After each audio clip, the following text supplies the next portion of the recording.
Good Thank morning, you. DCJ. Good morning, Chief Justice, and thank you for the indulgence while I was arranging my affairs. Well, I understand completely what one has to do when one sits in that chair. Yes. I've been there many times. Yeah. How are you this morning? I'm fine, Chief Justice, as fine as can be. I must confess I'm exhausted. It's been a grueling term, and I think I can Yes, safely say that no one in the Constitutional Court has enjoyed a good night's sleep in the past 3 weeks. yes, yes, But yes, yes. No, business no, has to go on. no. That's true. This term has been very, very bad. There have been urgent Yeah. electoral matters which came on top of the big workload that we have Yeah. anyway. Yes. And in regard to the electoral matters and some of the matters, I've left things to you to lead. Thanks for that opportunity. I hope I didn't let you down. No, you have not. I thought maybe you are going to complain that I No, left too much to never. you. Uh, Thank you very much, DCJ, for accepting the nomination, your nomination by the President for the position of Chief Justice. We are gathered here pursuant to the letter that came from the President addressed to me, in which he indicated that he was contemplating appointing you as Chief Justice and requested to have the benefit of the views of this commission on your suitability for appointment to that position. And that letter then triggered the process that has led us to today. So, therefore, our task today is to interact with you, interview you, with a view to enabling ourselves to express a view to the President on the issue that he asked us to express a view on, namely your suitability for the position of Chief Justice. I'm not going to explain how this body works because you know it very well. You have checked it and you know very well. So I think that we should start immediately, but relax.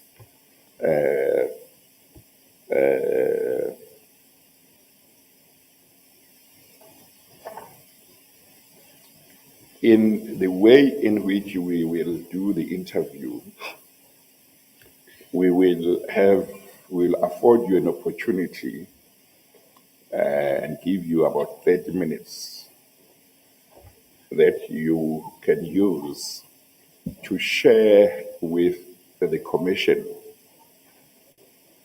your vision for the judiciary, and we will also be able to ask you questions on various issues relevant to the position of Chief Justice.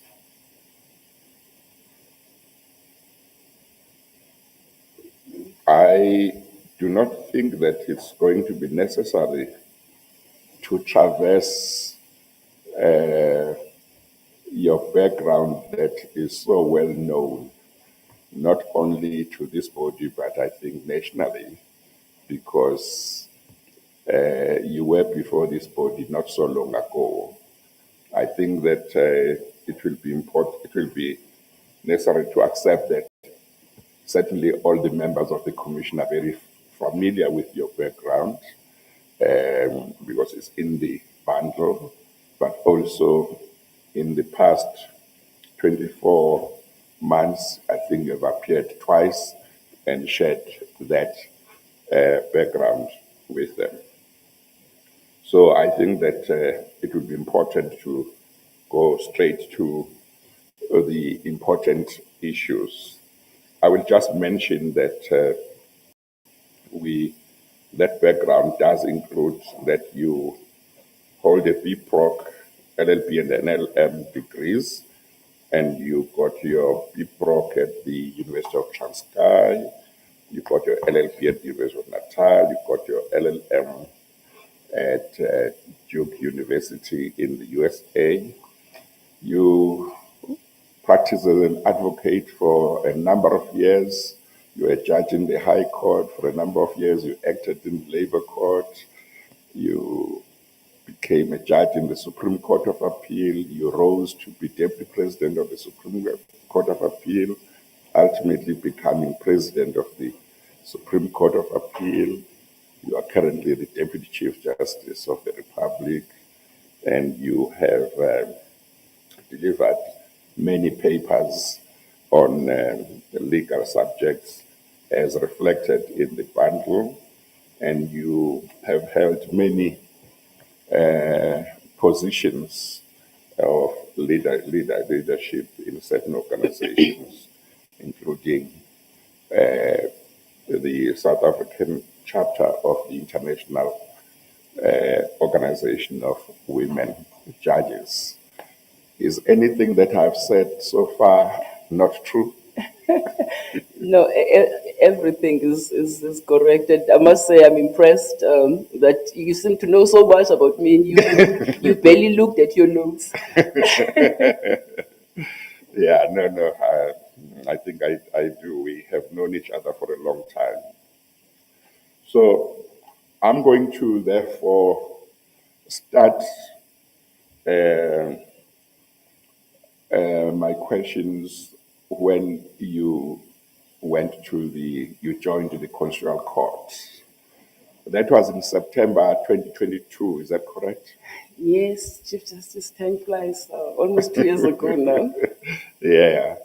Would you like to share with the commissioners what your experience was when you joined the Constitutional Court in September 2022, how you were received, how the spirit was, and then, of course, you can talk about how you found the work to be over the past 1.5 years or so.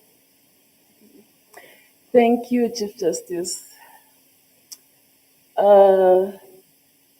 Being appointed to that court, even if I had not been appointed in a leadership position, has to be it's the highest honor for someone in our line of business.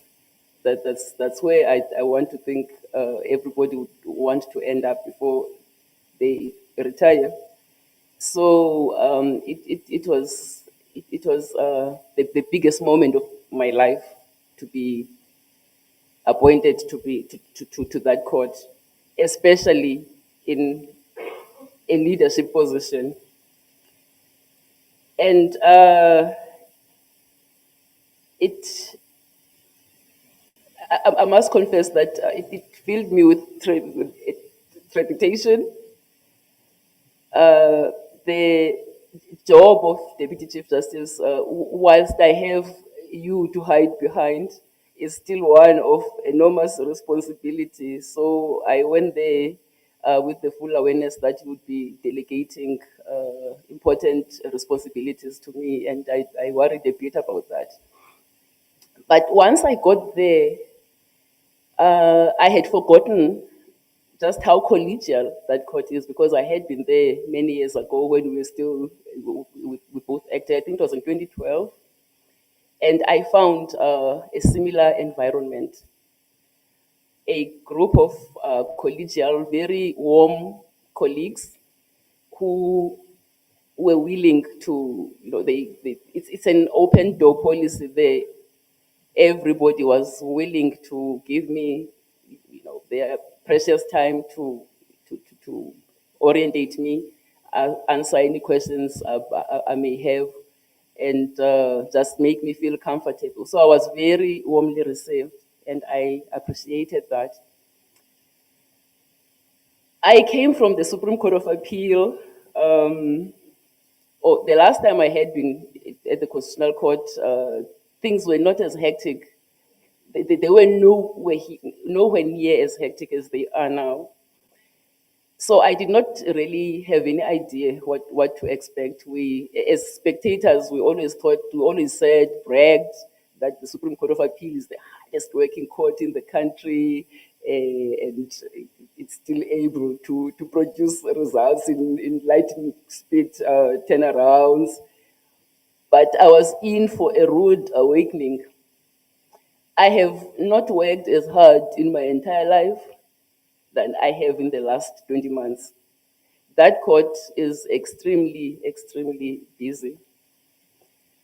Um, I will get to that.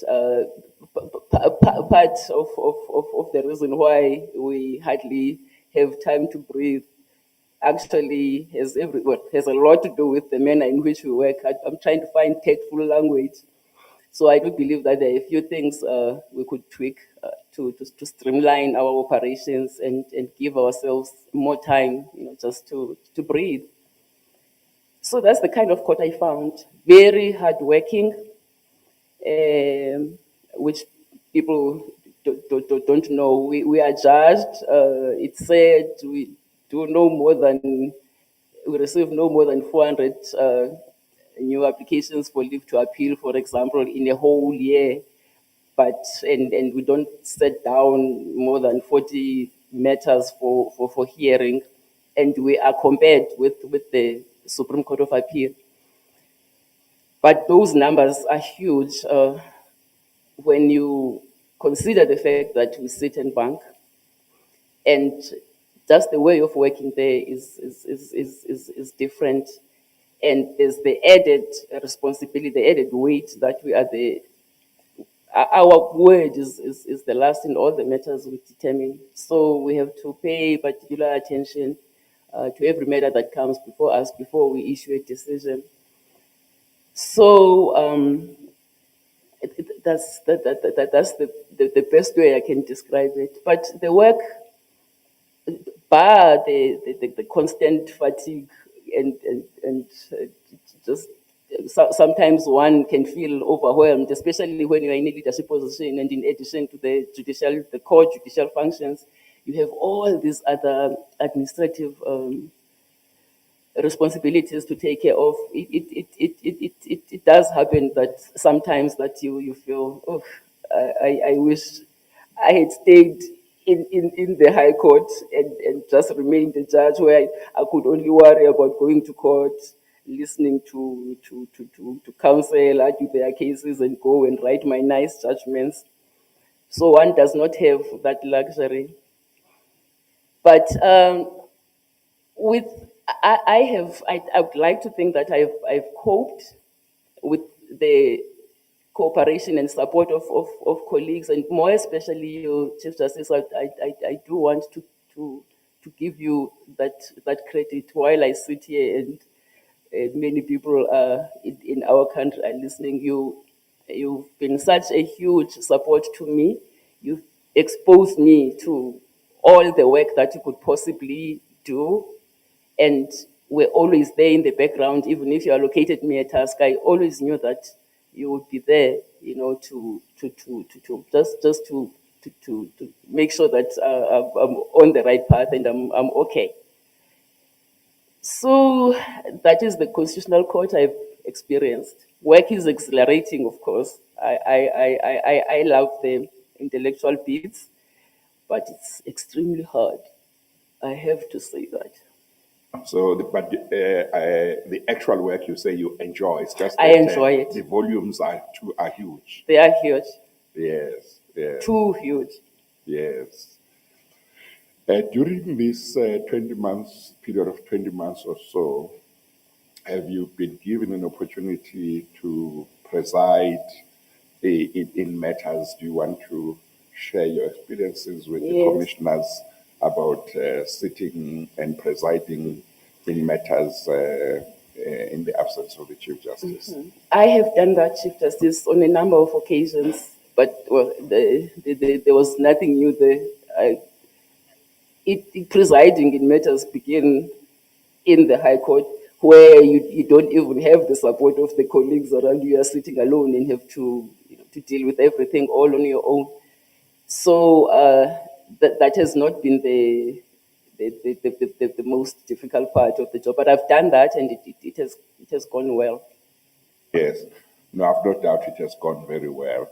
But of course, the difference between whatever presiding you may have done in other courts and doing it in the Constitutional Court is that this is the apex court, number one. Number two, you are presiding in a court where you are not sitting with two other colleagues or four other colleagues. You are sitting with 9, 10 others, and managing that might not be the same as managing four other colleagues or two other colleagues, isn't it? That is indeed true, Chief Justice. No, the stakes are highest. You are managing many more colleagues who have.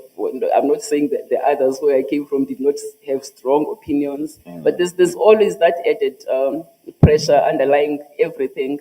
That this is the apex court. So whatever word we utter must be weighted in gold, and you have to manage all that. Yes. Yeah. Yes. And of course, the prize possession for any court is to get judgments in which everybody agrees, so that the court speaks with one voice. But of course, that's not always possible. And in any event, it has. We know the saying that today's dissent may be today's majority. So I'm not saying dissent are a bad thing, but just being able to manage, because more often than not, when you go into court, there are divergent views, and if the panel is able to to converge at a common point and be able to speak with one voice, then that always fills one with with a gratifying sense. So And did you find that sitting with so many colleagues had an impact on how long it took sometimes to have final conclusion on a matter in terms of judgments? Because there might be so many different views, and persuading one another might take time. of course, naturally, and I want to stress that this is not a phenomenon that's peculiar to our apex court, because it is an apex court and there are so many views to accommodate. Judgments are always going to take time to come out, and we just had the Canadian Judicial Exchange recently, where we were comparing notes with our counterparts from over there, and we did an evaluation of our operations, and it came out that on average our judgments may take as many as 6 to 8 months to be finalized, because there's back and forth. It's a whole process, and it may even be longer. It may take longer where there are many the divergence, of views persists, and there are going to be many judgments.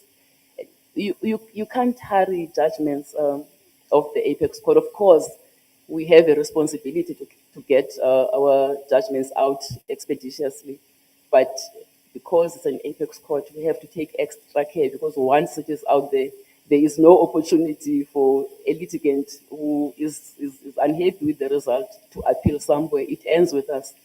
So that is a complicating factor. And during this period, have you been given an opportunity to attend heads of court meetings and to be part of discussions of issues at that forum? Yes, Chief Justice. I have attended well, almost all, if not all, the heads of court meetings that have been called in recent times, and was part of the deliberations and decisions taken there. And not only have I been part of heads of court meetings, you've given me an opportunity to sit in other structures. For example, I have attended the NEEC, the National Efficiency Enhancement Committee meetings, one with you and the other one I chaired, and I have chaired such council meetings in your absence, and this body's sittings on occasion. So I have had an opportunity to participate in all those spheres of our job, and sometimes in your absence led the proceedings. You have presided in matters in the Constitutional Court. You have attended meetings of the NEEC with me, and you have had an opportunity of chairing the NEEC on your own in my absence. Yes. You have also chaired a number of interviews of this body as well. Is that correct? Yes, Chief Justice. And all of those are some of the functions of the Chief Justice. Is that correct? Indeed. Yes. And you chair the EXCO of the Sajay Council as well, is it? I chair the EXCO, the Executive Committee of the Sajay. I chair its Finance and Budget Committee as well. And I may mention that I chair the Judicial Accountability Committee of the Heads of Court. Yes. In addition to that, so I've been lucky. I've had an opportunity to be involved in the leadership structures of the judiciary. Yes. In all the leadership structures of the judiciary, Yes. actually. And of course, also you were given the responsibility of being acting chair of the Judicial Conduct Committee, and therefore basically run the Judicial Conduct Committee. Is that correct? That is so, Chief Justice. Yes.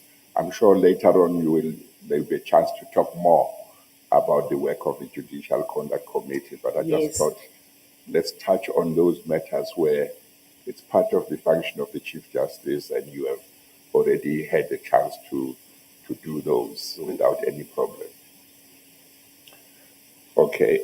At this stage then, DCJ, I'm going to give you an opportunity, 30 minutes, but if you finish earlier, that's fine, to share with the Commission whatever vision you have for the judiciary, so that if you are appointed, that's the vision you want to pursue. Thank you, Chief Justice. May I ask an indulgence? I've prepared a timed written statement, because if I just talk, if I ad lib, I may not finish what I tend to ramble. I may not finish what I want to say and be concise. Is that all right? Do you want to read it, or you want to share copies? What do you No, want? I only have a copy. Oh, you want to read it? Yeah, I just That's like to fine. read, but I have an electronic copy Okay. if the commissioners want me to share it with them. No, that's fine.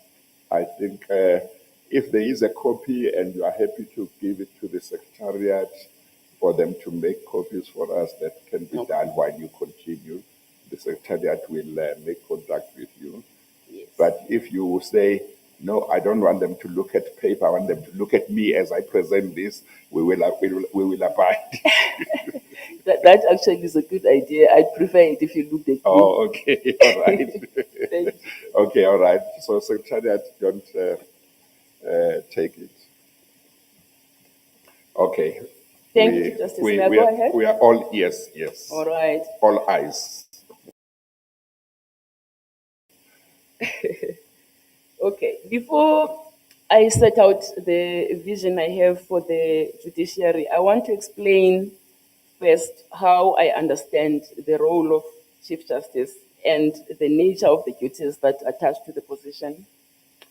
Section 165, subsection 6 of the Constitution and Section 8 of the Superior Courts Act, which are not exhaustive, broadly state that the Chief Justice is the head of the judiciary and exercises responsibility over the establishment and monitoring of norms and standards for the exercise of judicial functions of all courts. In real terms, the Chief Justice holds a multifaceted, complex role, as may have already come out from the brief exchange we just had, Chief Justice, and leads a massive judicial system comprising a multi-tiered institution which starts from the apex court and runs all the way down to the lowest rank of the hierarchy set out in Section 166 of the Constitution. But there is a strong support network around the Chief Justice, which is provided by the Office of the Chief Justice, the national department established to render support to the judiciary, to ensure effective and efficient court administration services.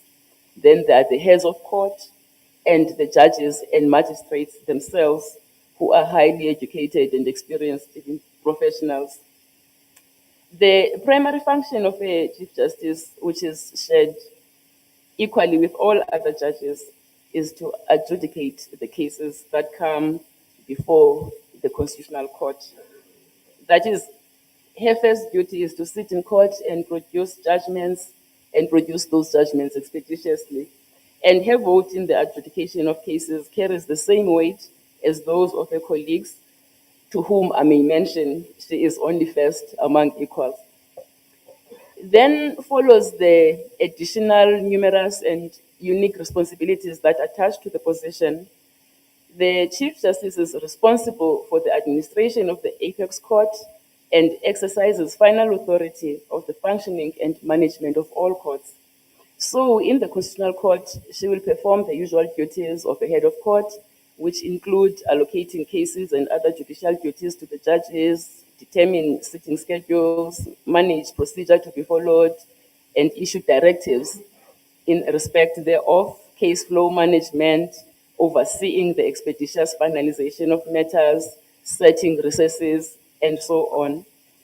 On the bigger stage, there is a long list of responsibilities which entails the oversight of all the courts and the Office of the Chief Justice, setting norms and standards for all courts, chairing various judicial institutions such as this body, the Judicial Conduct Committee, and the South African Judicial Education Institute, attending the appointment of office bearers who are not judicial officers, chairing the panel that furnishes candidates to the National Assembly for appointment to the Electoral Commission, designating members of the Judicial Conduct Committee, determining the budget for the administration and functioning of the superior courts, swearing in various public officials, representing the South African judiciary on regional and international judicial organizations, such as the J20 Chief Justices Forum, from which you just returned, Chief Justice, the Southern African Chief Justices Forum,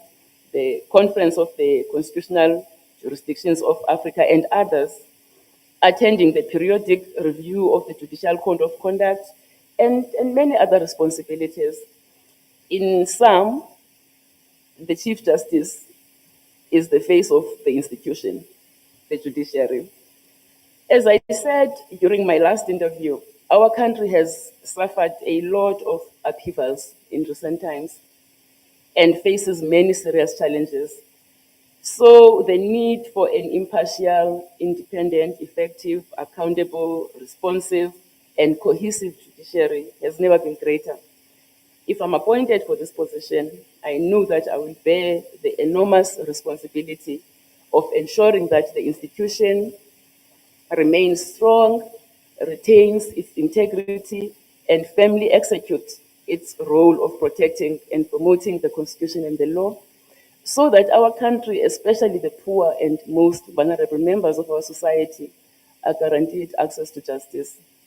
As I understand it, and I have seen that this is the public expectation, this position requires someone who will inspire stability and cohesion within the judiciary itself and inspire public confidence in the judiciary.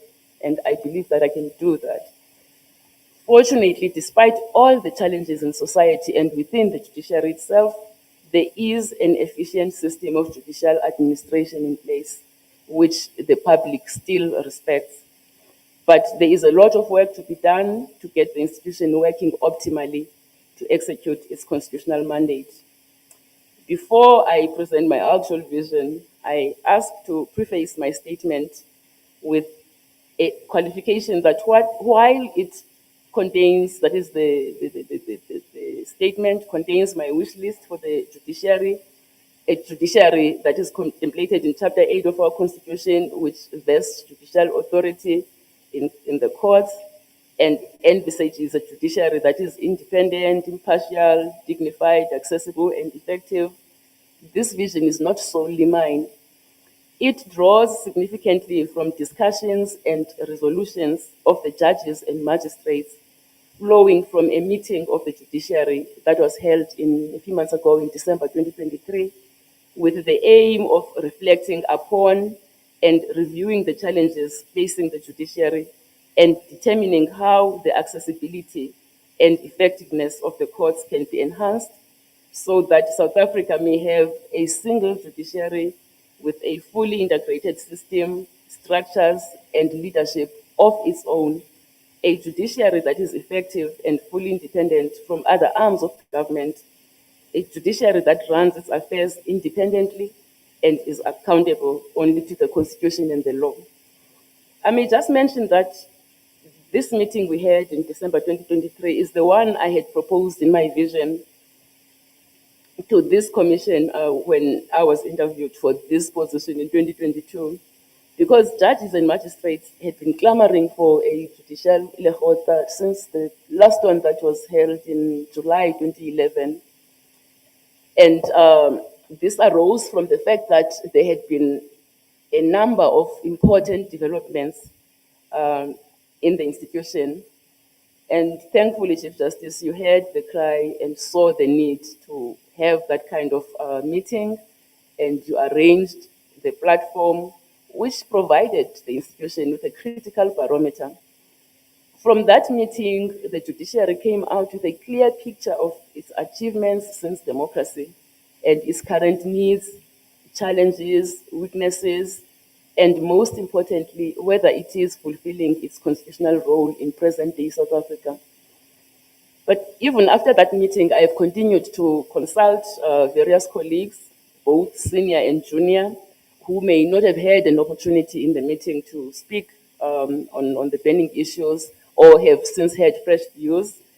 And this was to ensure that I have widest and as many perspectives on issues as practically possible. So I can safely say that this statement encapsulates the judiciary's own vision for itself, a vision I intend to help execute during the rest of my tenure as a judge, whether I am appointed to this position or not. I also want to confess, Chief Justice, you may have got a sense of this from our earlier conversation. I want to confess that the candidate you see before you today is very different from the one you interviewed in 2022. Then I was buoyed by the optimism, energy, and perhaps a touch of innocence of a younger self coming from a small, albeit very important and senior, fairly easy to manage and very efficient Supreme Court of Appeal, which has had the systems that make it run so well for many years. That was 20 months ago, and the person who sits in front of you today is older and seasoned, I might say.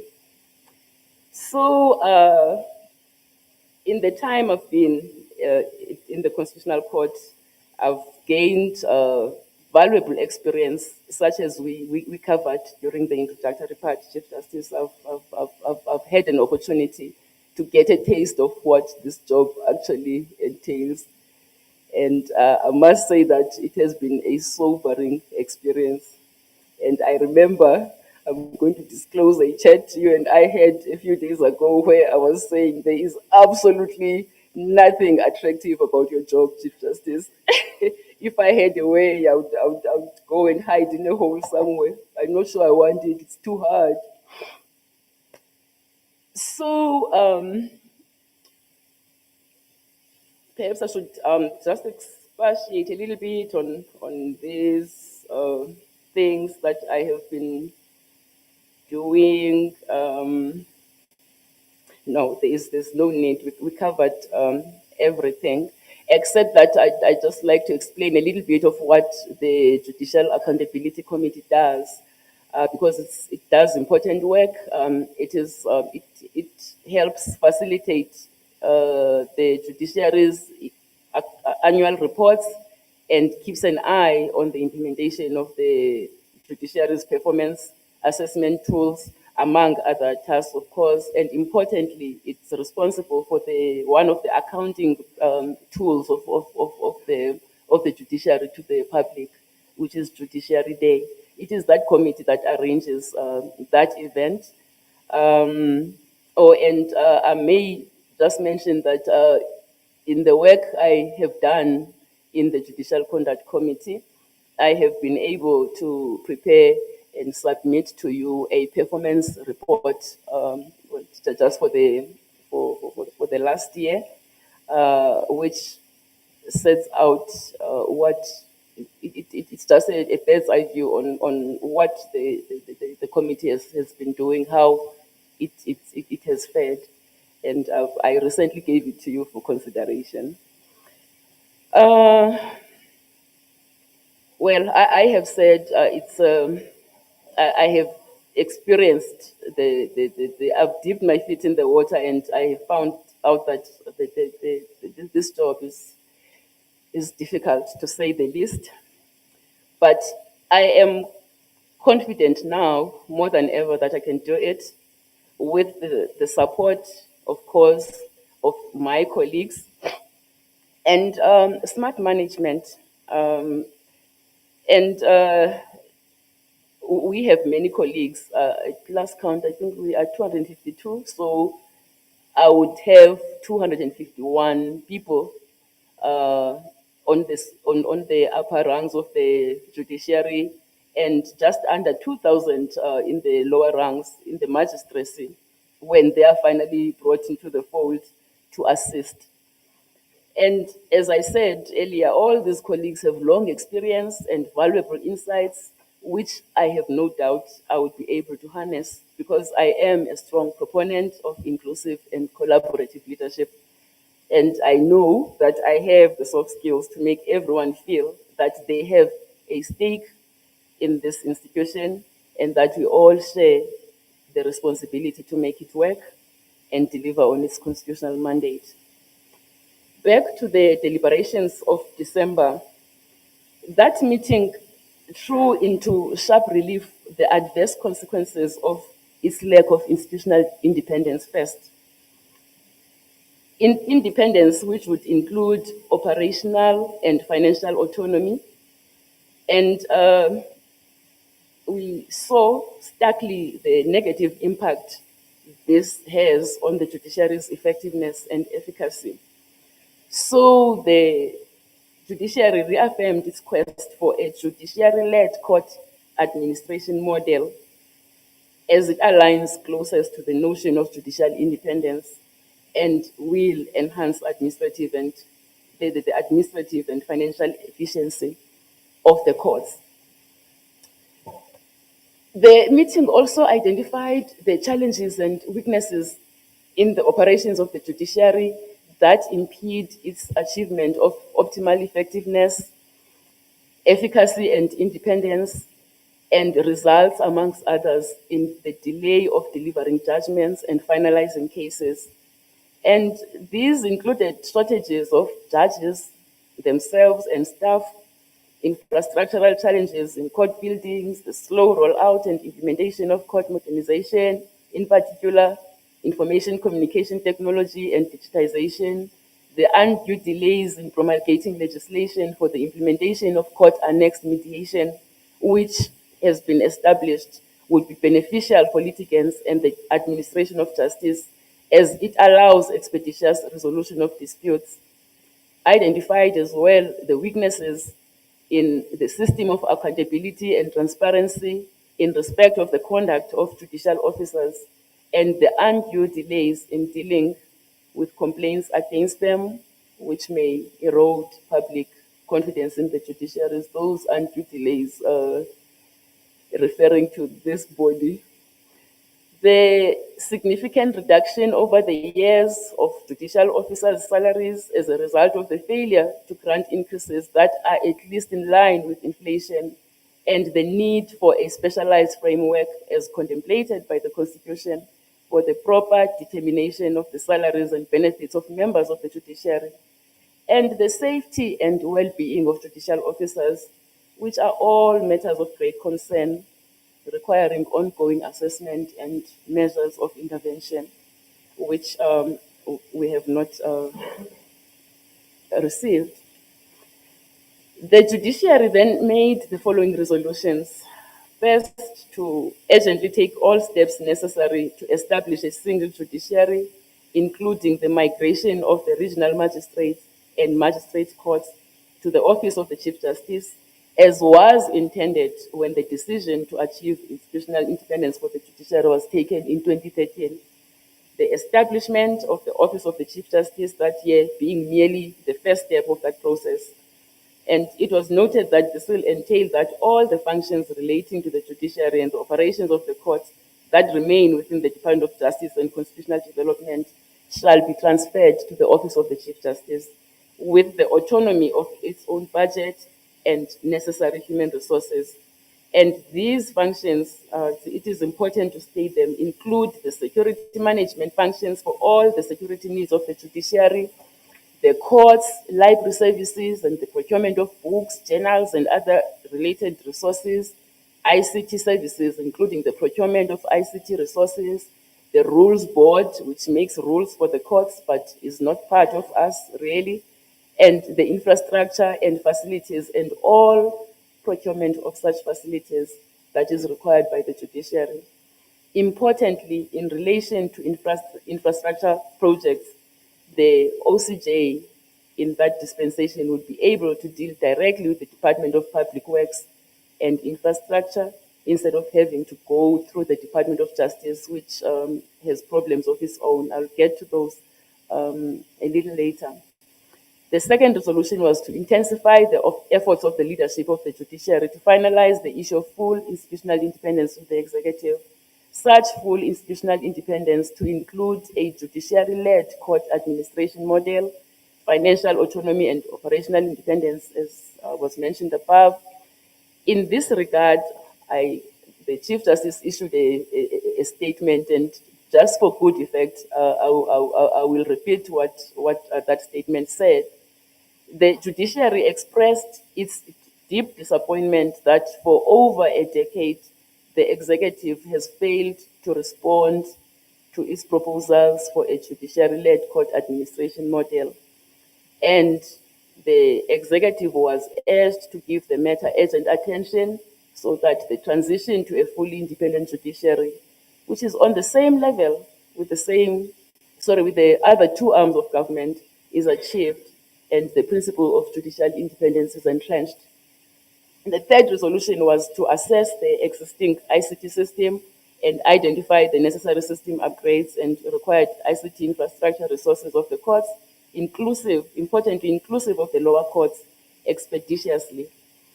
To expedite, the fourth one, the implementation of the national rollout plan of the court online system to the Supreme Court of Appeal and the Constitutional Court, and ultimately all the superior courts. The fifth one, to urge the relevant role players and stakeholders, including the South African Law Reform Commission, to urgently take all reasonable steps to implement court-based mediation and alternative dispute resolution systems. 6, to assess whether the Judicial Service Commission Act may be amended to streamline disciplinary processes and expand the composition of the Judicial Conduct Committee, designate more retired judges as members of the committee, and to consider the application of these changes to the legislation governing complaints against magistrates as well. The seventh resolution was to task the Chief Justice to initiate a review of the Judicial Code of Conduct regarding the timeframes for delivery of judgments, which would take into account the special circumstances of appellate courts as they sit in panels and thus take longer to finalize their judgments. The eighth one, another task was another task given to the Chief Justice to ensure compliance with Section 12, subsection 4 of the Judicial Service Commission Act, which requires the Judicial Code of Conduct to be reviewed every 3 years, and to initiate a review of the norms and standards for the performance of the judicial functions to ensure that the stipulated timeframes for the delivery of judgments are realistic. The ninth one was to task the Chief Justice to initiate discussions with the executive with a view to the establishment of an independent body created by national legislation as envisaged by Section 219, subsection 5 of the Constitution, a body that will determine the salaries, allowances, and benefits of judicial officers to replace the independent commission for the remuneration of public office bearers that is in place now. There were other tasks assigned to the Chief Justice relating to, for example, deceased judges' benefits, judges' pensions, and their medical aid scheme. And lastly, it was resolved not to allow what we had, the trap we had fallen into in recent times of not having meetings regularly. So it was resolved that every 2 to 3 years we would reconvene to review the status of the institution. Now, although it may have been a tedious exercise, I have tabulated these resolutions in painstaking detail because they constitute the agenda and timetable, which I fully support, by the way, that the judiciary has set for itself and expects the Chief Justice to execute. So I have a template. And the judiciary is not, I must say, the judiciary is not wasting any time in taking steps to ensure that these goals are achieved. And some of the work has already started or has been in progress for some time. And I'm happy to relay this through a project driven with great commitment and passion by Judge President Mlambo. The judiciary is finally on track to complete the rollout of case lines and court online to all superior courts by the end of this year, except for two high courts, I believe, which are temporarily housed in old buildings that cannot support the technology. But on the whole, the entire rank of superior courts will have this technology by the end of 2024. And it is hoped that the rollout will extend to the magistracy to enhance the efficiency of and access to those courts. Now, this one depends on Minister Lamola's department's approval of the project. And if by the time I am appointed, if I am appointed, that has not happened, that approval is not come, one of my first tasks would be to urge Minister Lamola's department to make that decision so that our lower courts are capacitated as well. On the Judicial Conduct Committee front, 3 retired judges have already been designated to the committee with immediate positive results, and the Chief Justice has already approached the executive about amending the Judicial Service Commission Act to expand the committee's capacity. There is also the pressing issue of the crippling budget cuts in the judiciary and legal sector, which are extremely detrimental to judicial operations and have arisen because, well, in the case of the judiciary, while the circular determining the state institutions to which the cuts apply purports to exclude the judiciary from its scope, the Office of the Chief Justice, which provides support to the judiciary, is inexplicably not excluded.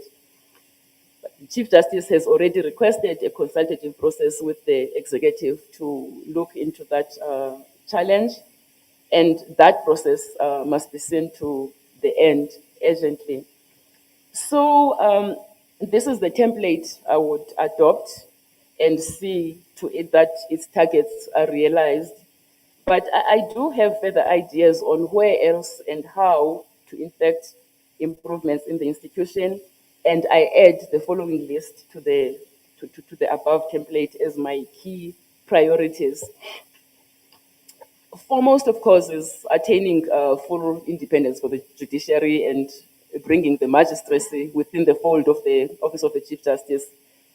But these processes, understandably, will obviously not be finalized overnight, but they require immediate consultations are required between the judiciary and the executive, and urgent policy and legislative steps must be taken, and I would agitate for those. The rest of the issues that I will mention relate mainly to the capacitation of the judicial establishment. First, the Constitutional Court, along with the rest of the court, but I'm just focusing on the Constitutional Court for now. That court must be adequately capacitated to be able to perform optimally and deliver justice expeditiously. And this could be achieved in the short term if support systems such as those used by other apex courts in jurisdictions such as Canada, Croatia, Finland, Germany, Spain, and others are adopted. And these measures, for example, allow the apex court to have, in addition to law clerks, panels of experienced judges or experienced senior lawyers who assist with the sifting of the matters that are placed before the justices and the preparation of opinions on those matters, so that the judges do not drown in ceaseless applications for leave to appeal, some which have no merit at all but must still be considered by 11 judges, as is happening now. This would free up precious time for the judges to write judgments and hand them down quicker than they are. But the long-term solution, which I understand Minister Lamola's department has accepted in principle, is the amendment of the Constitution, a process which must be started as soon as possible because it takes time. The aim of this amendment would be to allow the adjudication of applications for leave to appeal and even hearings, court hearing panels by a smaller number of judges, smaller panels as they have at the Supreme Court of Appeal, to speed up the pace of work. That would make a huge positive difference. And if that happens, the other ideas to speed up the delivery of judgments in the court might perhaps not even be necessary. For example, I had in mind internal arrangements in the court, such as allowing post-hearing conferences of the style they use at the Supreme Court of Appeal to meet directly after a hearing, to allow all the judges, the panel, to express its views on the matter quickly so that everyone knows where they stand early on and can start writing and not have to wait for responses to the scribe's post-hearing note, the post-hearing minute, as we have now, which may take a while because colleagues are swamped by other pressing work.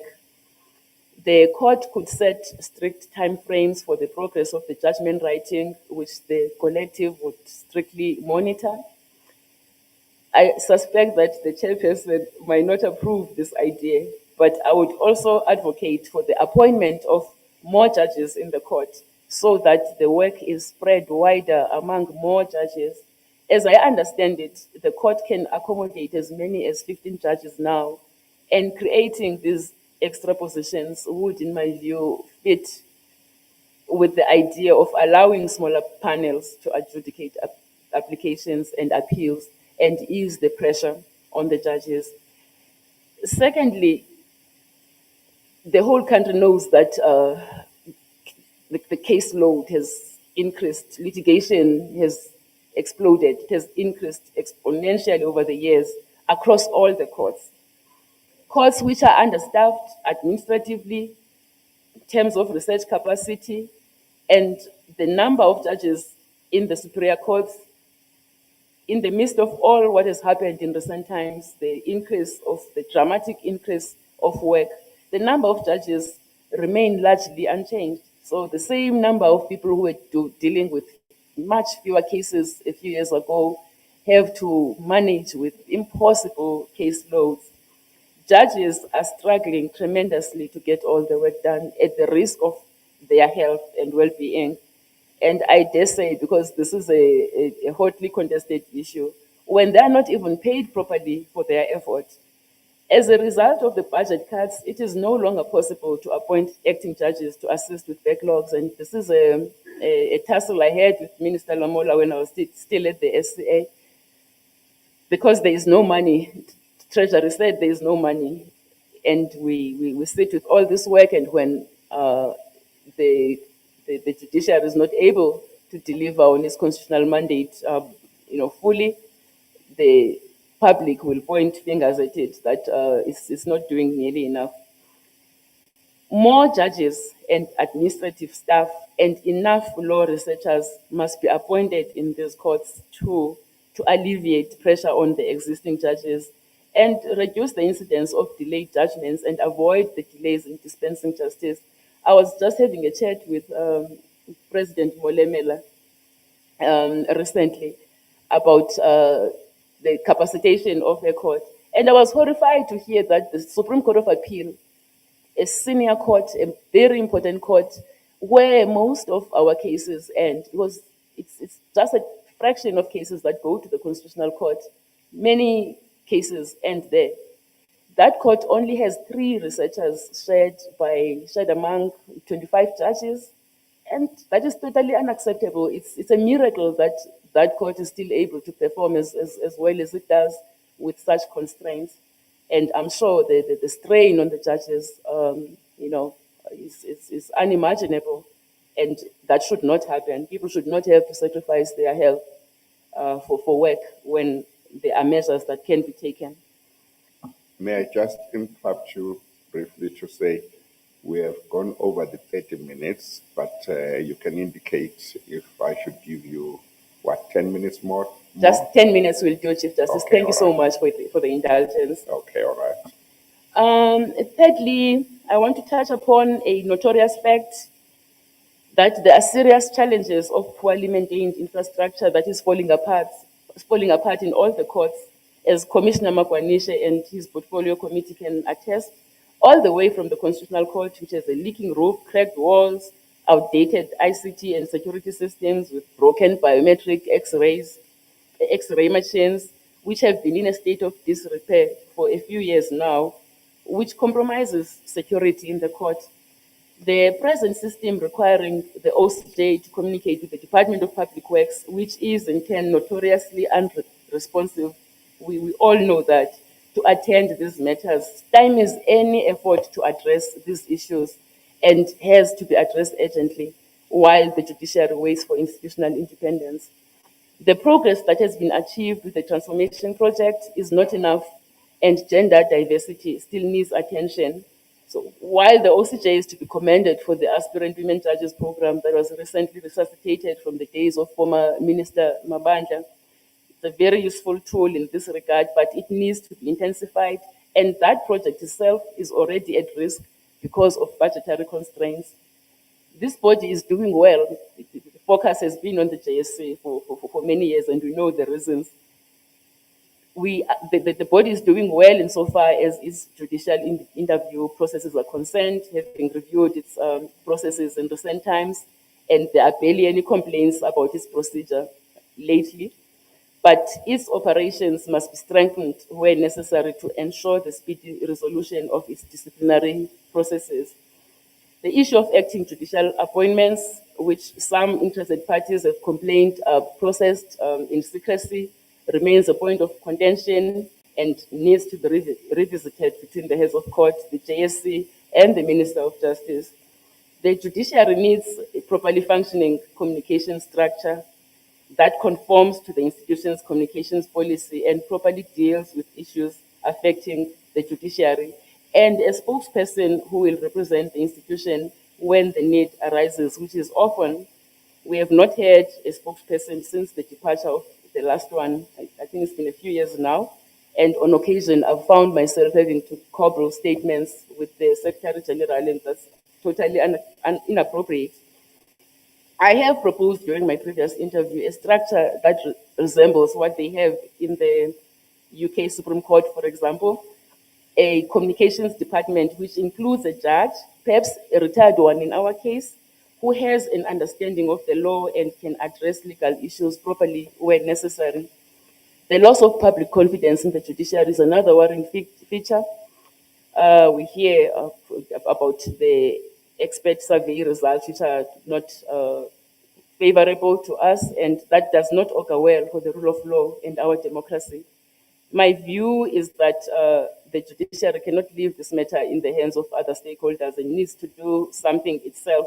And we can start by the manner in which litigants are treated in our courts, how their cases are adjudicated, and the speedy finalization of their matters, and the production of reasoned court decisions, which will explain to the parties how a court reached its decision. The judiciary has a communications policy, which is meant for use to demonstrate a number of things, including the judiciary's efficiencies, court operations, its role, and so on, and educate the public. And I don't think the judiciary has used that tool optimally. And I have in mind, and I can flesh this out during questioning, I have in mind outreach programs in addition what is done now through the judiciary, of course, speaks through its judgments, and courts, at least the senior courts, do issue media summaries and tries to inform the public about their judgments. But not all courts can do that. More is needed, and the communications department with a judge could be used to conduct outreach programs and engage the public to find out why this confidence is declining, so that communities can understand, for example, why a perpetrator of crime is arrested and then is granted bail, and he was arrested yesterday, tomorrow he's back in the community. Processes that can explain court judgments, which are usually misunderstood, and then you have influential people who sometimes will come out in public and criticize the judgments harshly, and when it's obvious that the person has actually not even read the judgments, and those kinds of things can only have a detrimental effect on the confidence of the public in the institution. Explain the Constitution and the rights it protects, the difference between the courts and the other arms of government, and so on. I'm just going to touch briefly on this. I still have 4 left, Chief Justice. The NEEC needs to be revitalized. In recent times, it has become noticeable that not all the stakeholders are as committed to it, are participating as they should, and it is a very valuable tool to enhance the performance and outcomes in the delivery of justice. So we can't let it wallow.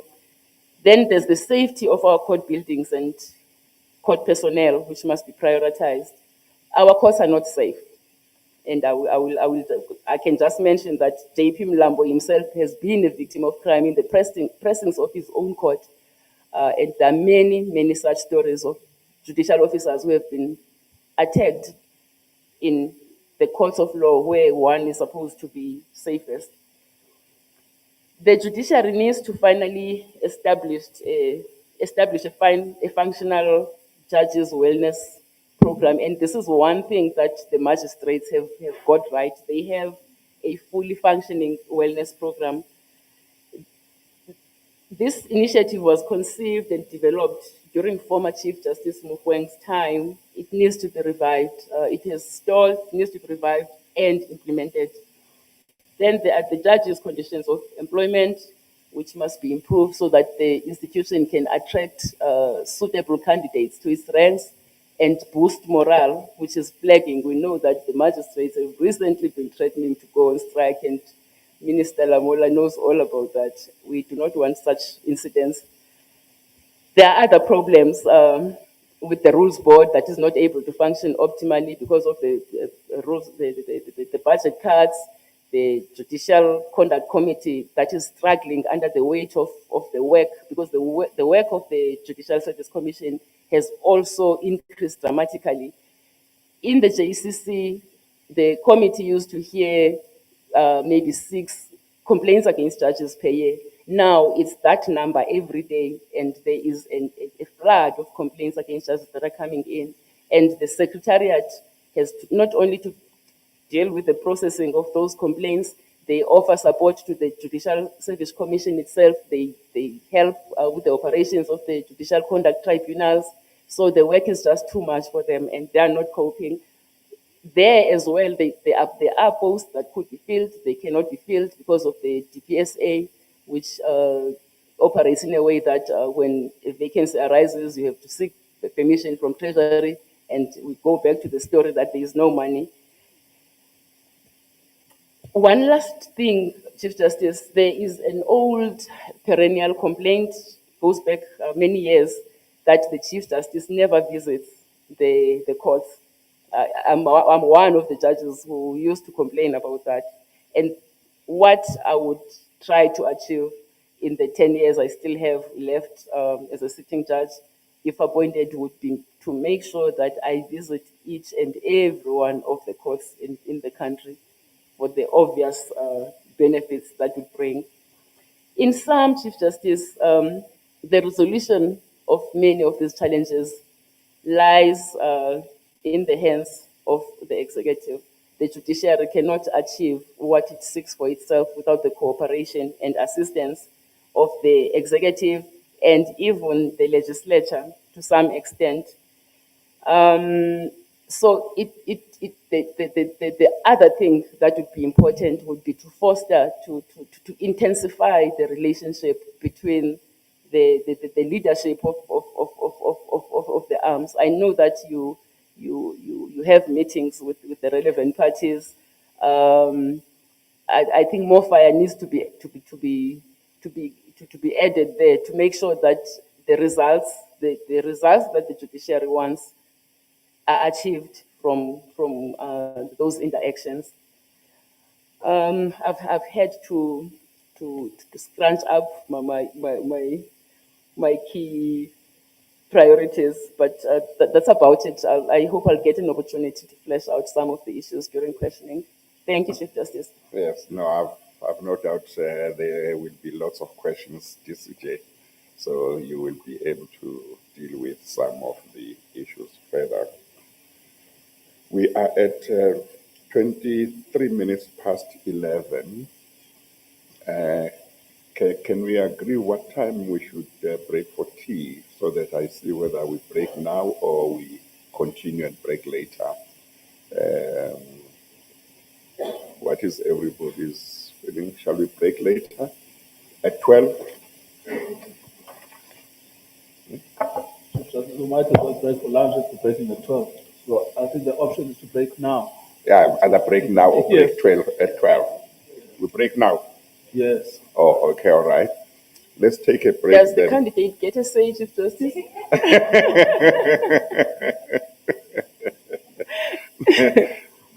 Bayagoyika. Let's take a break now. Bafuna ukuphumula kahle. We are going to return at 22:12.